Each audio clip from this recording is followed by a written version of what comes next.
My talk will be very similar in spirit. So I'm going to zip through some of the introductory slides. Before that, this work is done in collaboration with a number of people. Chris White is the one who basically implemented most of the algorithm and kind of designed it. So it's mostly like his responsibility. He's not here, unfortunately. OK, so again, the motivation is when to study quantum dynamics is that there's a number of interesting phenomena that we like to explore. In particular, I want to focus on both Floquet physics and thermalization. So I can probably, I don't need to preach to this audience, but basically, we're trying to simulate a quantum system inside a classical computer.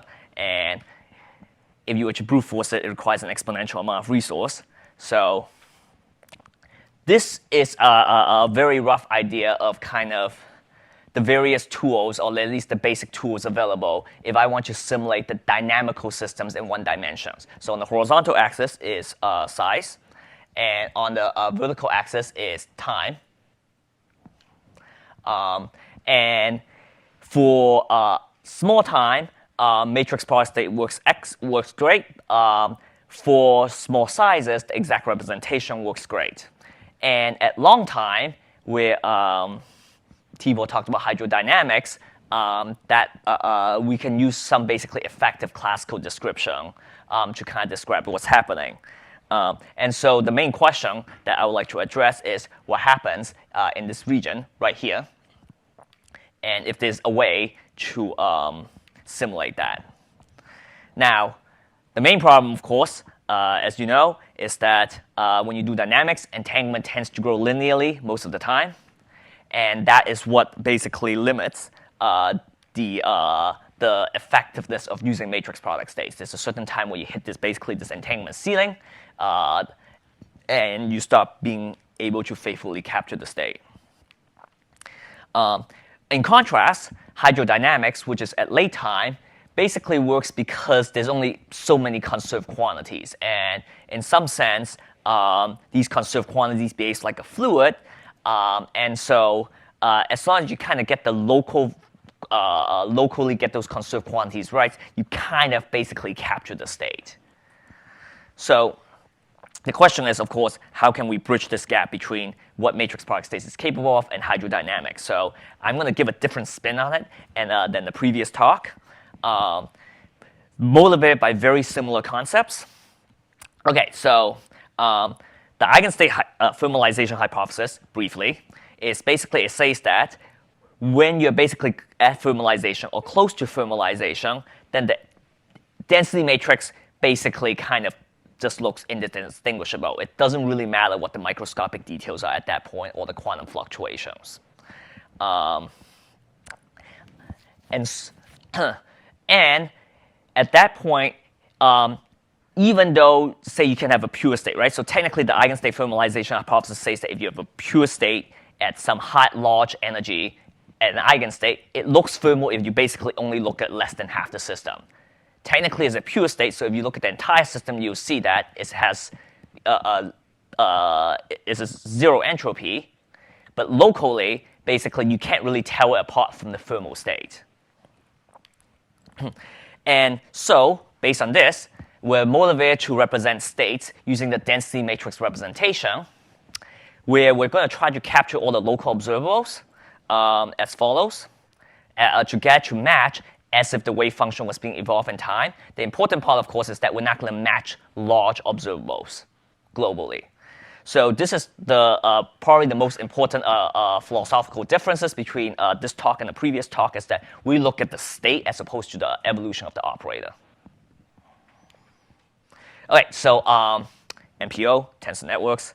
The important part, of course, is, I don't need to explain this, do I? OK, the important part, of course, is that while highly excited eigenstates don't emit an efficient MPS description because they're volume law, that means the bond dimension you need is exponential in time, the thermal state do emit an efficient MPO description.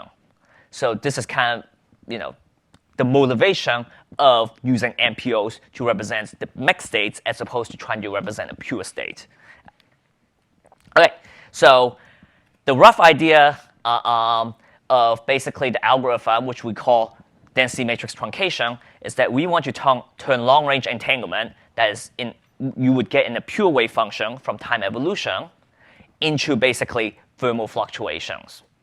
And it's based on the very same spirit, saying that, well, you can measure these long-range entanglement using large operators, but the chances of you finding the correct large operator to measure such a thing, or that at a later time it becomes a small operator again, is small. So we're basically going to truncate them. So it's very much in the same spirit. So this is kind of a diagram to illustrate. So let's say I'm starting from I'm doing quantum quench from, say, a product state, as illustrated here. And let's just say I'm just going to, in the cartoon picture, imagine evolving something over time and looking what happens for the cut just down the middle. So at short time, you're going to develop some short-range correlations. At longer times, you're going to develop kind of long-range correlations. This is a cartoon picture. Correlations aren't like strictly two-party. But the basic idea is that there's these long-range entanglement highlighted in orange between sites that kind of fall apart, and we just want to kind of get rid of them because they are basically increasing our bond dimension too much. And so the cartoon picture is that we're just going to replace them with kind of the thermal average, illustrated in red. So if I were to look at basically short-range correlations, the truncated wave function and the large T wave functions, I should say density matrix, basically looks the same. So this is the motivation behind what we're doing. Okay. All right, so I'm going to show the naive algorithm and show how badly it fails. The naive algorithm is that basically I'm going to take a density matrix and I'm going to do basically a Schmidt decomposition of some cut. Left and right basically denotes across the cut. Alpha is basically states. Chi is the bond dimension. And basically I'm going to go from chi to chi prime by just basically dropping a bunch of operators on each side. So this is, of course, how we do it for matrix product states. So if you try doing this, and it doesn't really matter what model it is, but like this is an example of something that we ran. Horizontal axis is time, and the vertical axis it is basically expectation values of the basically like the purity of the state. And basically it goes negative, which kind of tells you the state is unphysical at that point. It stops being positive definite. And you can actually tell when it happens. So the different colors are basically different bond dimensions, with yellow being the smallest. And so as a function of time, it's like 0, 0, 0, which means it's a pure state. And then as soon as like truncation hits, because the bond dimension keeps growing, and then when the first truncation hits, it just kind of goes down and start giving you unphysical results, which is basically saying that if you try doing this naively, you just get like a not positive definite thing. The first time you apply a truncation, the entire simulation doesn't really make any sense. Okay, so yeah, so this is all right. So the way we implemented it, and again, I want to emphasize a lot of this was driven by Christopher White, who unfortunately can't be here, is that he modifies the algorithm as follows. Okay, so again, we want to truncate the density matrix from rho to rho prime between a pair of sites. He's going to impose. We're going to impose a number of conditions. The first condition we're going to impose is that, well, we're going to preserve the trace. Okay. This just sounds like a normalization condition at this point, but I'll explain a bit more. In addition, we're also going to impose that the density matrix on certain subsection matches. In particular, okay, so the chain has sites 1 through L, and I'm cutting between J and J plus 1. And we want the density matrix on the left half plus one more site to basically be unchanged. Similarly, we're going to want the density matrix of the right half plus one site to be unchanged. And as a result, what it means is that any two contiguous site density matrices is going to be unchanged. So one of the advantages of this is that any local observables will be exactly preserved, as a result of this truncation, and any local conserved quantities will also be exactly preserved. So this is kind of a requirement of what implementation is actually free site, because any free sites must be a subset of either the first one or the second one. We do still do a truncation, and the truncation target is that we basically minimize connected correlation functions. So if you consider the set of all connected correlation functions where P are product of Pauli operators, we're basically minimizing this quantity where we compare before and after, so subject to the conditions above.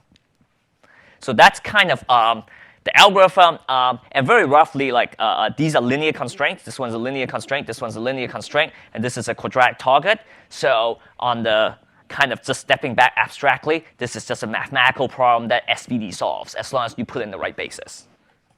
All right, so I'll go a little bit in detail about what the algorithm is, but this is basically the formulation of the problem. All right, so suppose I want to truncate between, say, the third site and the fourth site. What we first do is that, okay, so we write the left states, we write the right states density matrices. We're going to stick a matrix M in here. We're going to choose a basis. Okay, so and when we do that, it basically looks like this in terms of the matrix. I'm going to say what the properties of M's are in a second, but this is a general cut across of an operator across sites 3 and 4. We're going to choose the basis vector such that if I look at the left vectors, that its trace vanishes for alpha bigger than 4. Okay, so alpha is the thing that labels which, I don't want to call Schmidt vectors, but they are vectors from like left-right cuts. M is not diagonal, that's why I don't want to call them Schmidt vectors. So that the trace vanishes, but moreover, if I take the one site expectation value right on the left of the cut, that also vanishes. And I do make them vanish for all the alpha bigger than 4. So like the first 4 basically captures all the information regarding its trace and its one site expectation value on site J, which is right left of the cut. So that's the other way you can think about it.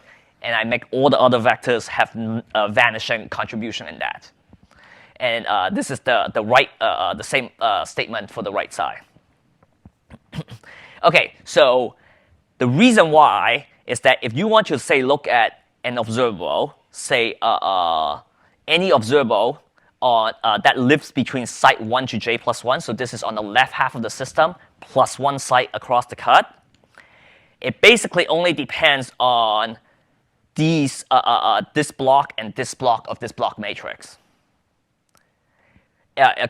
Similarly, if I want to look at observables from J to L, which is basically on the right side of the cut plus one site, it only depends on the first row. So I basically written in a basis such that this block M tilde doesn't affect any observables that I can write on this set. And by doing so, I basically explicitly made it so that it's easy to preserve this condition, the first two conditions. Because now I know that no matter, as long as I leave the top row and the top column block fixed, and I only touch M tilde, I will be able to preserve this basically linear constraint. So this is just like kind of a change of basis that makes the linear constraint easier to handle. And then it turns out the two-point connected correlation functions basically takes the form of the following. So M, of course, in this case, tells you correlation between left and right, and then if you and then this piece is basically the disconnected part. So basically, we do a rank reduction on this, which is basically you take SVD of it, and then you only take certain Schmidt vectors, blah, blah, blah, so that we find an M prime so that the top expression and the bottom expression are as close to each other as possible in the Frobenius norm.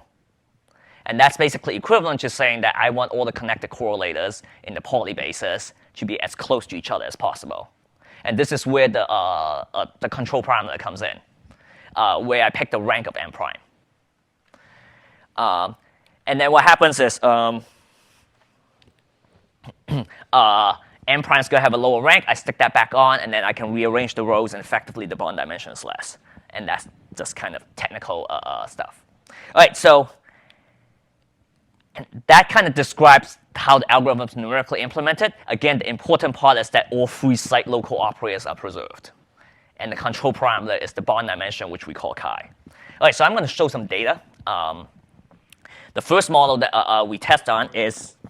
Why did you choose to preserve three sites, not 4 sites? So we actually also did 5 sites at one point. So the number of sites you preserve, in some sense, is a parameter, similar to L prime from the last talk. We just chose 3 because. But would 2 work or too small?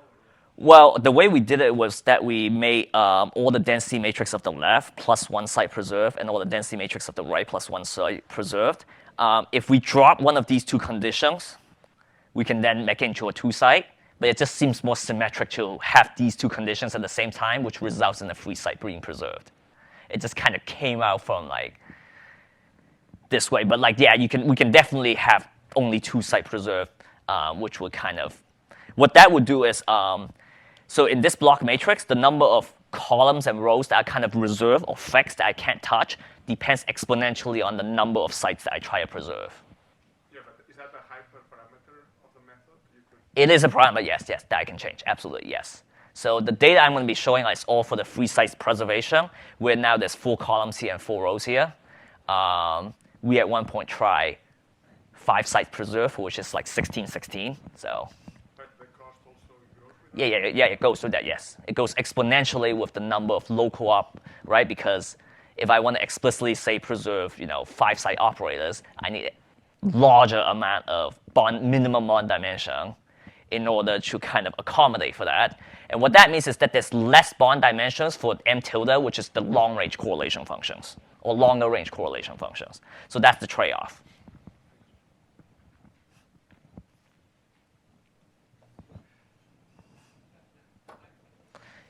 Yes, thank you. Yeah, so if I wanted to preserve correlations not in the Pauli basis, but again, let's say in some fermion basis, some Jordan-Wigner transform basis, could you do that? Or?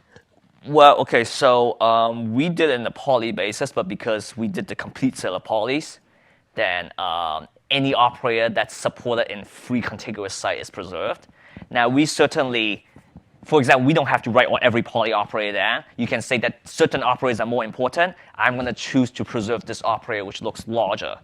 So in some sense, based on the way that you kind of arrange this block matrix, you can basically put preferences over certain operators I want to preserve over other preferences. We just chose based purely on the cutoff based on size. Now, your question was about can you do like fermions, and I'm guessing you're worried about this like Jordan-Wigner string, right? We didn't quite think about that in detail. I don't see why not with enough thought, but we didn't do it. Okay. All right, so here's the model.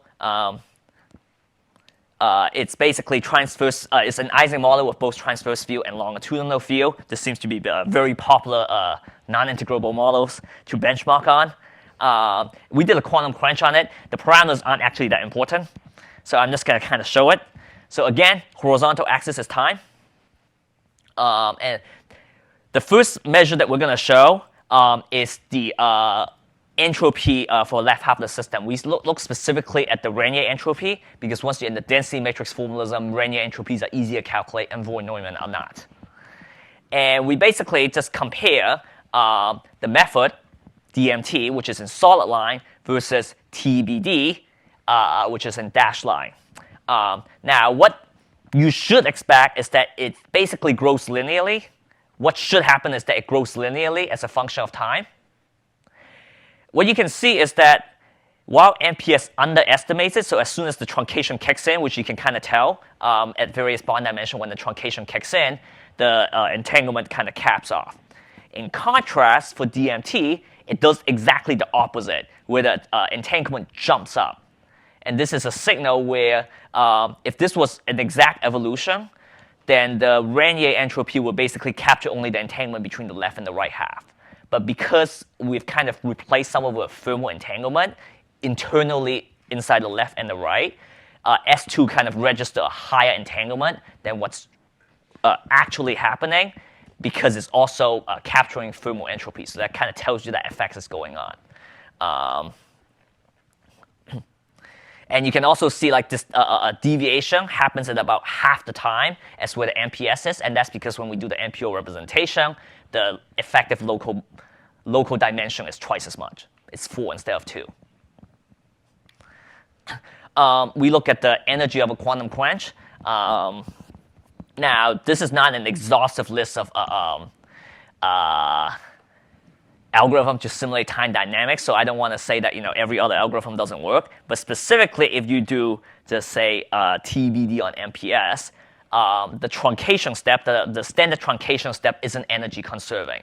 So over a large time, we see a deviation in the energy if you were just to use standard kind of truncation. Of course, there's other methods that bypass this, so I don't want to say this is. KBM is a method where you basically take the canonical purification, a quote-unquote a double of your wave function, and you basically truncate that. That one's also not energy conserving in the naive implementation. But DMT, because of the way we make sure that all free site operators are preserved, is exactly the energy is preserved over time.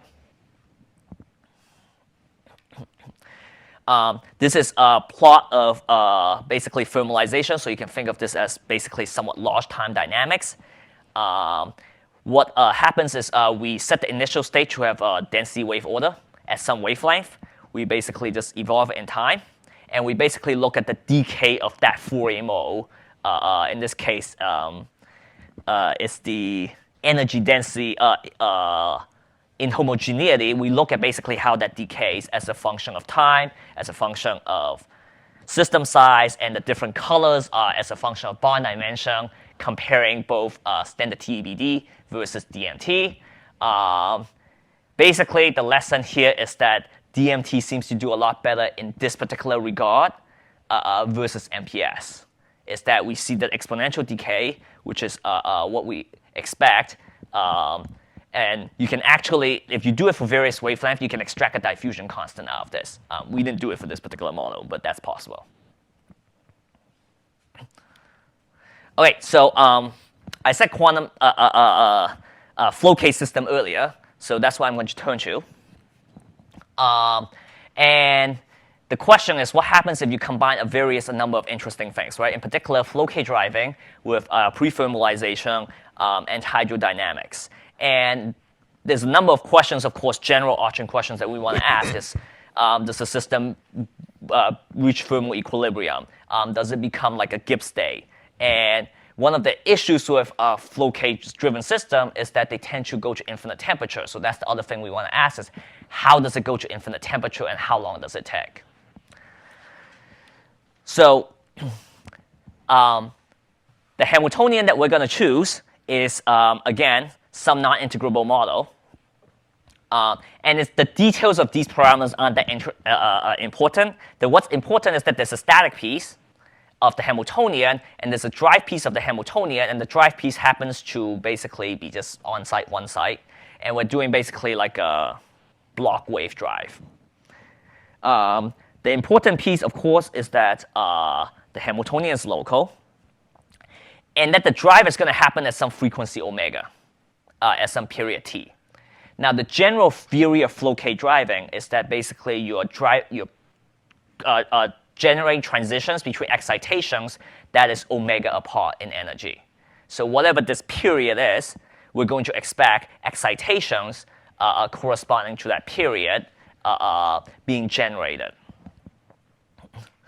The phenomena we want to look at in particular is sometimes called Floquet pre-thermalization, where the rate of heating, and this is from the Floquet drive, it's much less than the rate of thermalization, which means that we want to make the Floquet drive, quote unquote, and I'll explain how, weak enough so that it's dominated by thermalization dynamics.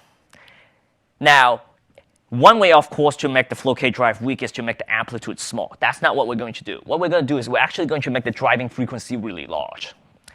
And specifically, we're going to make the driving frequency much larger than the single particle excitation energy.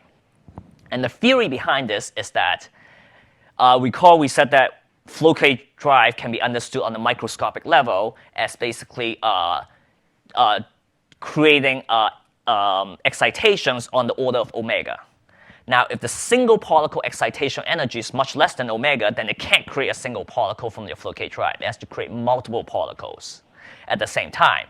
But multiple particles takes up spatial extent, and it's kind of like a higher order process, right? So if we drive with a local operator, but we demand that multiple particles be created, this itself effectively means that the effective drive is weak in some sense. So the effective heating rate, as it turns out, we expect is going to be on the order of e to the minus omega over j, where j is the one particle energy level, and omega is the drive energy scale.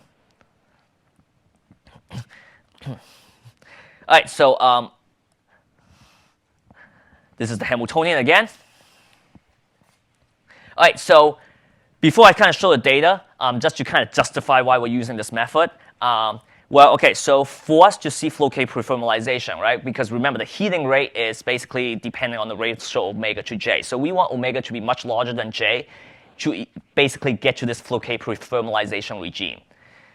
And again, that's because we want the drive frequency to be much larger than the single particle excitation, so that every time you drive, you are exciting many particles. You require many particles to be excited at the same time.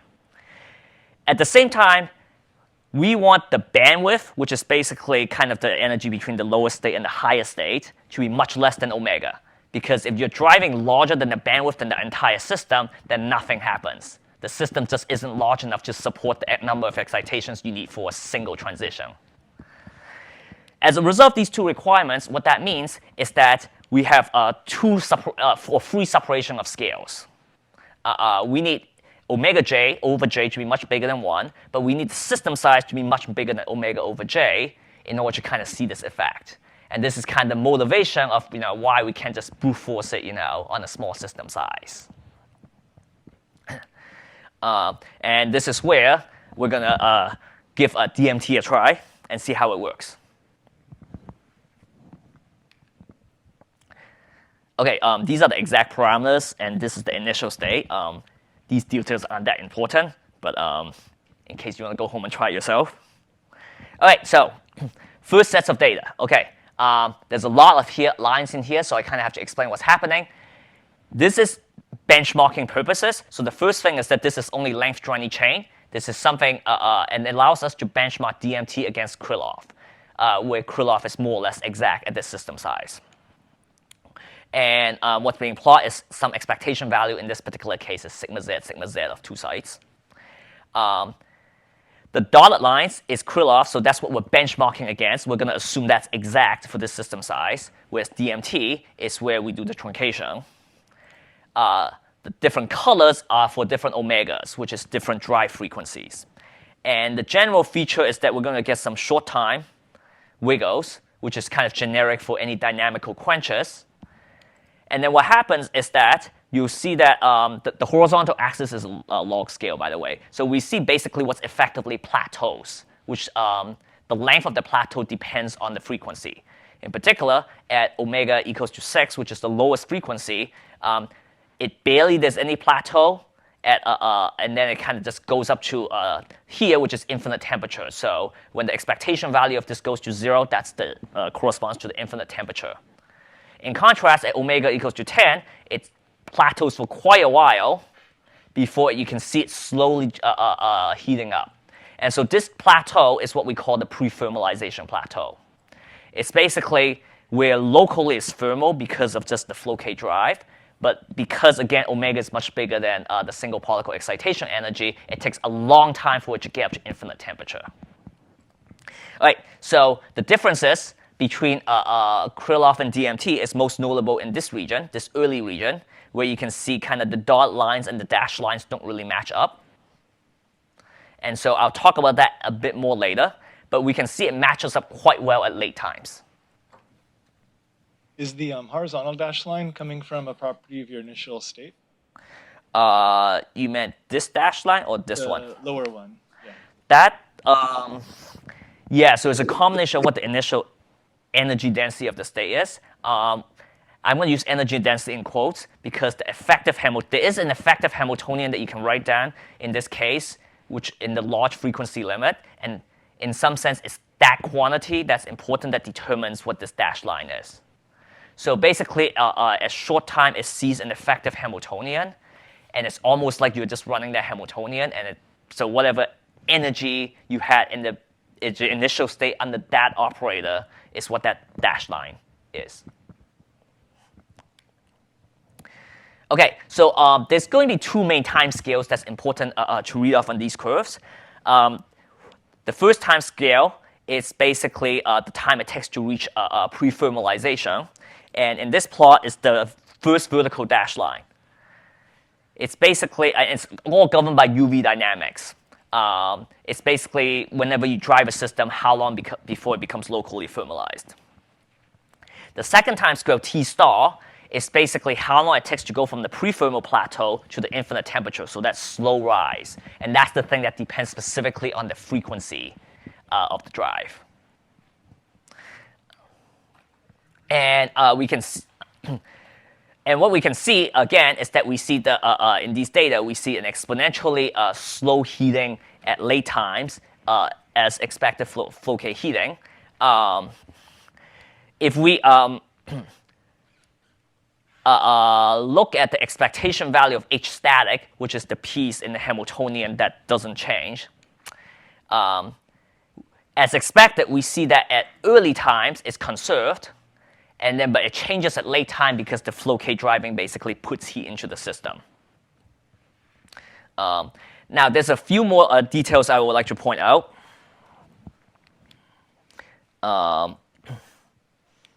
In particular, what the errors are. The deviations between Krylov and DMT, and this is, again, small system size. So notably, you can see that, you can see that at early times, there seems to be a deviation between the dotted line and the dashed lines. And it's really pronounced right here where we can see these dips in the entropy, which is, signals maybe some sort of like that it hasn't thermalized yet. And the second thing is that at late times, you see the dashed line and the solid line matches pretty well, but you see consistently that the dashed line is above the solid line. So the dashed line, again, is Krylov, which is basically exact, and the solid line is the DMT, which is the approximation algorithm that we have introduced. This kind of also tells you various errors as a function of bond dimension. So here, I basically have two sets of data at omega equals to 9 and 10. And the different horizontal is against now time again. The different colors in this case corresponds to different bond dimensions. So with increasing bond dimensions, we see that the heating rate increases. And this is true for both omega equals to 9 and 10. All right, so I kind of show a lot of data. I kind of like said a lot of stuff. So what's really happening? All right, so what's really happening is that at small or intermediate times, what DMT does is over-thermalize. So we actually seen that already in the benchmark, where the entropy shoots up way higher. And basically what it means is that it's trying to reach a local equilibrium faster than what the actual dynamics tells it to. And as a result, it's going to miss certain short-time dynamical fluctuations.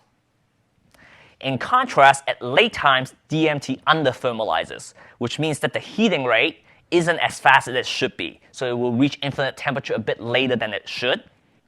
And so what it means is that the Floquet heating, which is the curve up to the infinite temperature, becomes a bit slower than the true rate. And we can attribute this to the way the algorithm works, right? Again, this algorithm has a truncation. Yeah, sorry. Okay. Hi. Thanks for the explanation. So I'm just a bit confused now. So you have a mismatch at small times Yep. due to one effect, and a mismatch at long times due to another effect. Yep. So when do I believe the method? Well, you believe the method when the dashed line, the solid line matches. But we're going to try to explain why it should work and like why it does work, right? So we have like a bunch of benchmarks, right? So maybe I should explain this first, okay? And then we can kind of see like why.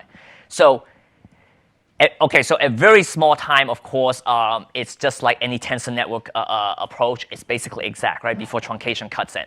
But as soon as truncation cuts in, it starts deviating from basically the exact true value. And the picture, of course, is that how time evolution of these states is that you start thermalizing blocks that are bigger and bigger, right? So you have the smallest block starts thermalizing, and then the next block starts thermalizing, etc., right? So there's going to be a certain sense that a certain time where you just don't have the bond dimension to fully thermalize, say 5 sites. But you have enough to say thermalize 2 sites. So how good your data is at early time basically depends on what the effective thermal length is and the thermalization time is of this particular model. And this is one of the things we see. The larger the bond dimension is, the better you do. But this is exponential in thermalization time. Yeah.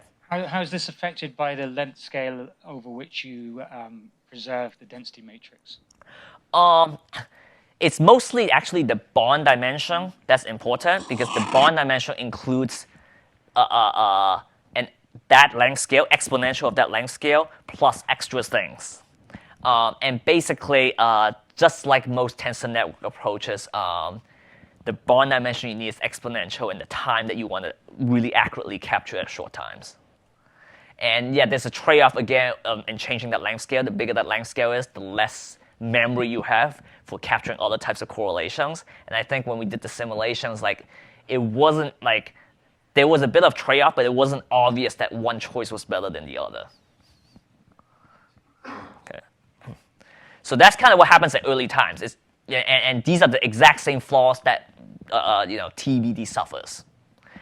At late times, what happens is, so what this technique definitely does is that it captures the pre-thermal plateau, right? It gets there sooner than it should, but it gets there. And one of the reasons it gets there, we believe, is because we're explicitly conserving local quantities.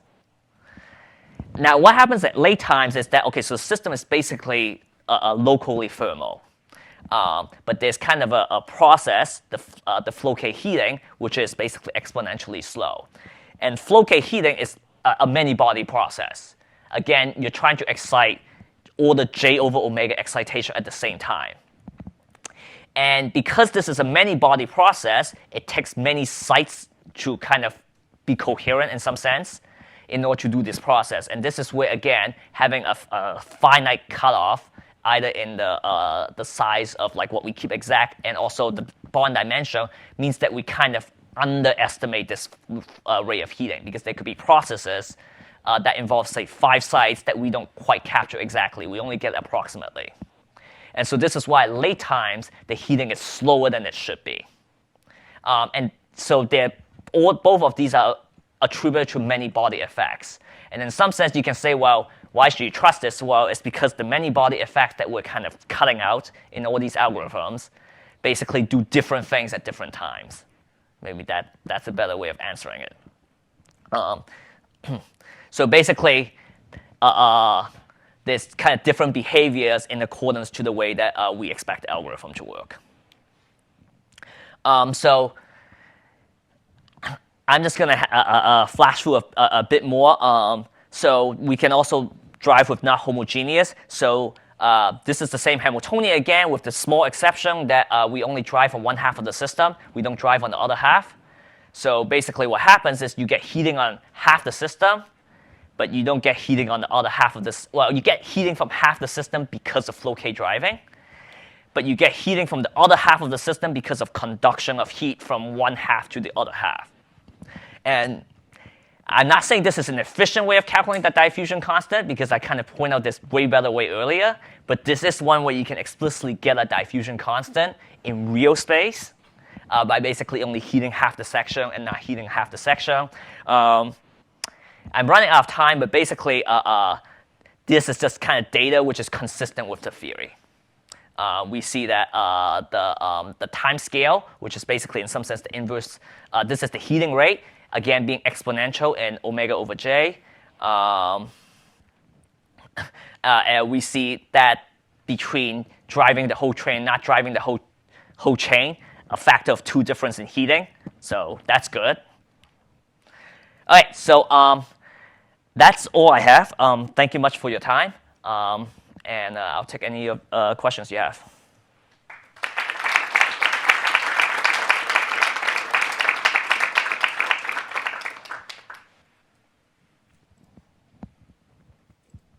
Hi.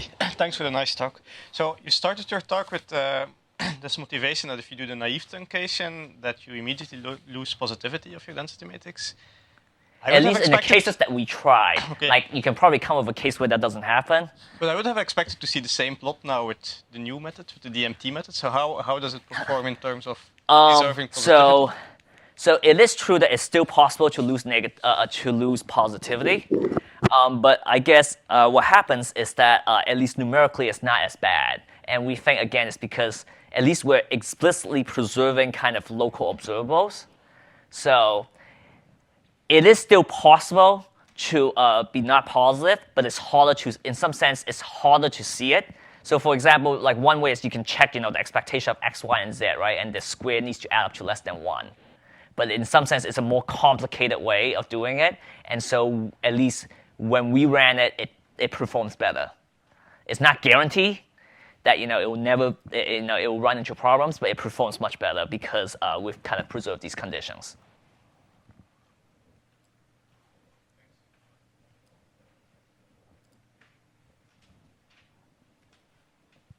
Use your seat mic, please. Yeah. So in your last slide, you said that in this heating problem, that the numerics you see matches the theory, by which I guess you mean that it's diffusive. But do you have a way of checking that, for example, diffusion constant is well converged and doesn't depend on truncation? I didn't run the numerics for this, so I can't say for sure that we did that.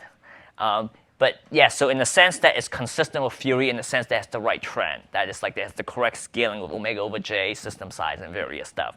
We didn't actually check the diffusion constant against another thing because we didn't have a method to basically check against. I guess I was thinking more of just within the method self-consistently that like it doesn't depend on bond dimension or something like that. Yeah, so we did definitely sweep bond dimension. So this is an example of like us sweeping the bond dimension. And this kind of measures the rate of heating, for example. So we didn't do a very careful extrapolation.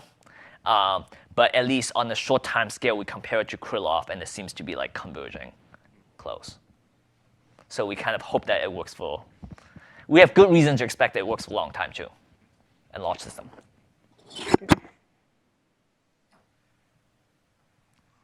I understand correctly, you are truncating the M tilde matrix, right? Yes, we're truncating the density matrix. Yes. But it was so you had this M, and then you fix one row and one column, and you only worked in the M tilde. Yes. Okay. So so this is actually 4 rows and 4 columns, but we can also think of we can say 1. Yeah. So so we basically fixed this, and that's our way of enforcing the conditions, these conditions. So the more of these conditions that we have, the more rows and columns we basically fix. And basically that's just saying that, when I modify my tensors, there are certain things I can't touch because of these linear constraints. And that's the high level thing. And then this is just kind of the specific implementation of how we wrote the program for it. Because it's not clear to me that if you truncate that, you reduce the Smith rank. Oh, okay. Yeah, you're right. Okay, well, so let's say M tilde is 0 in this case. Let's say I just throw it all away, right? That's kind of not a good thing to do, but let's say I do it. Then the rank of this matrix can't be more than the number of columns plus the number of rows, right? Because even though, I might still have 50 rows left, if M tilde is 0, at one point the rows are going to be linearly dependent. So that's an extreme example of how the rank definitely decreases if I just set m tilde to 0.